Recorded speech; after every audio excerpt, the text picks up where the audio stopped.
Hello everyone, welcome back to the Savachat Scripts. So today we'll discuss about one more important topic in Java, that is threading, multi-threading. What is multi-threading? So multi-threading in Java is a powerful feature that allow program to run multiple threads simultaneously. Simultaneously means parallelly. It provides to improve performance, especially the task like background processing, animation, and handling multiple users. So multi-threading is a way that you can achieve parallel execution for any program. So let's discuss about the thread lifecycle. So as a single thread, how it's work and how it can. So first we need to initialize the thread with new, then it will change from new to runnable state, then it will execute by running state, then waiting or blocked. Either if you wanted to put wait over the thread, you can do that. Otherwise, sometimes there's a block condition is come and that blocking do as well. Block condition comes when two threads are from multiple classes, or you can say multiple threads can come to the same state, then it will goes to the blocked state. Then they cannot proceed further. Then we have terminated. Terminated when your thread works complete, then you can terminate over there. So thread will terminate it. Now in Java, there's a two-way to create threads.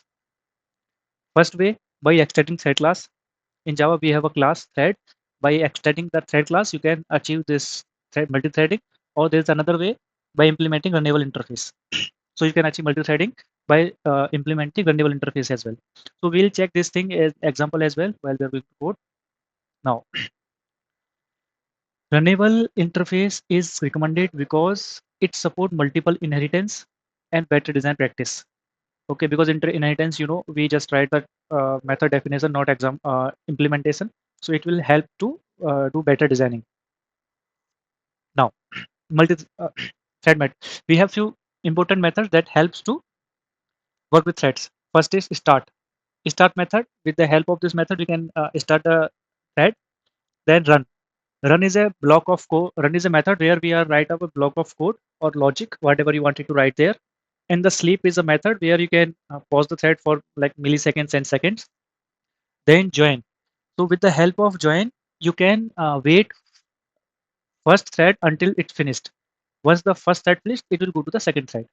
Now the set priority. Or with the help of this method, you can set the priority of the thread, which thread should be execute first. Now let's go to the next thing. So if I talk about the real-time example, so real-time example, you can web servers handling multiple users, downloading file in the background, and games, multiple actions at once. Like so multi-threading help, if you are started at multiple files at a download, so it will execute uh, on the multiple threads. Advantage, faster execution, better resource utilization, and smooth user experience. And disadvantage is complex debugging, because let's suppose if your one thread is failed, then it's very hard to debug which thread is failed. Deadlock can occur. Deadlock is means like if one thread goes to the same position, two thread goes to the same position and it will locked. Then memory out, more memory uses. So because we are executing multiple threads, that it will take more memories in your system. Now, the most important thing you can see here, difference between thread and runnable. So as I already told you, thread is a class that used to create threads, while runnable is an interface that represent the task to executed by the thread. So this is the basic difference. Like thread is a class that helps to create a threads, but runnable is an interface that represent the task that you wanted to execute by a thread. So runnable is preferred because it supports better design, reusability, and avoid to limitation of single inheritance. Because with the help of threads, you can only achieve single inheritance, but with the help of runnable interface, you can achieve multiple inheritance as well. Now, let's see the example how we can achieve the thread by using thread class, and how can we achieve the multi-threading by using runnable interface. I have already created one class, multi-thread, multi-threading example. Then I have extend this class with the help of thread. Now, as I already told you, in thread, we have a run method that we need to implement here. And in the run method, we can write our logic or our code, whatever we wanted to execute via threads. So this is the run that we have discussed here. This one. Okay.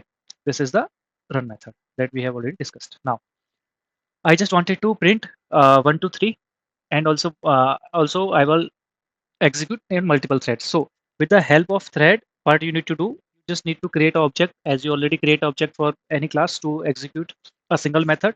Like here, you need, if you wanted to execute over a single thread, then you need to create only one object. If you wanted to create multiple threads, then you need to create multiple object of this multi-threading example. So I have created two examples, sorry, two objects for this multi-threading, and I'm let, if I execute now, in the single execution, you will get two threads with outputs. So first T1 start, T2 start. So two thread start simultaneously, like parallelly, and you will get the output. Thread one, thread one, thread one. So 1, 2, 3 from thread one, and 1, 2, 3 from thread 0. But now this output is mixed. This output will not always static, like same. Likewise, thread 1, if I execute again, then you will see this order can be changed, like 0, 1, 0, 1, 0, 1, thread 0, thread 0, thread 0, thread 1, thread 0, thread 0, like this. If I execute again, that you might be the different thing, 1, 1, 0, 1, 1. So the output will not remain same. So because it's working parallelly. In parallelly, it okay. If first thread get first, then second thread, so parallelly simultaneously, this is the way, then you can have execute multiple execution at the same time. But now if you wanted to do one thing, you just want thread 1 will continue until it is not finished, then thread 2 start. So we have one method here, join. So with the help of join, let me handle this interrupt exception until the one thread will not complete, T2 will not start. So if I execute now, then you will see the output. First, T0 will execute, then T1 will be execute. So you can see T0 until T0 finish, then T1 is executed after that. So to be more clear, it's join working or not, let me create one more object for this, like T3, and let me create T3 dot start.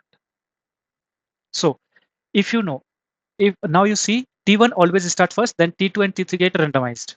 If I execute this,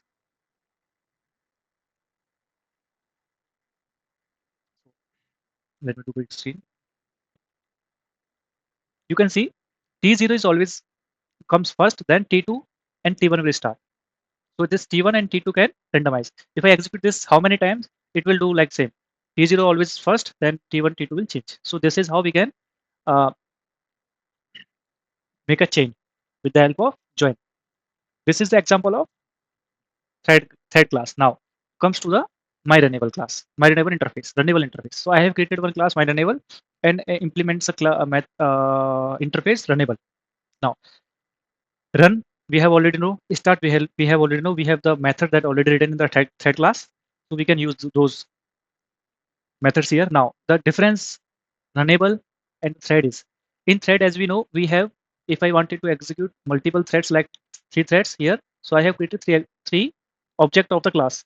But here you just need to create object class one once, and you can pass those objects in the thread objects. You need to create a multiple object for a thread, because one object create single thread. So if you want create if you wanted to create multiple threads, then you need to create multiple thread objects. So I have, and you can specify the name of the thread as well. So it will not, you will not get confused. If I execute, let me execute my runnable. By, by accidentally, I have executed multi-threading. Let me execute this now. So you will see output will mix, as we have already know. So I have executed this from 1 to 5. So you will 1, 1, 1, 1, 1, 2, 2, 2, 2, 2. It's 1 to 5. It's the same order now. If I execute again, you might see the order is changed. Now 2 first and 1 last. If I execute again, then you'll get different 2, 1, 2, 1. So the order is not fixed.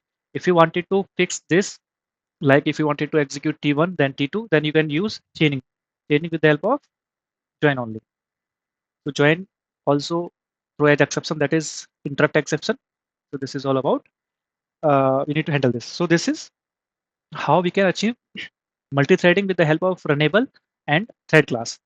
So now I hope you are clear with this multi-threading by using both the concepts, thread class, as well as multi-threading by runnable interface. If you have any doubt, anything, do let me know and just comment it out, and please do subscribe for more videos. And if you want any specific topic on Java, just let me know. I'll create a video accordingly.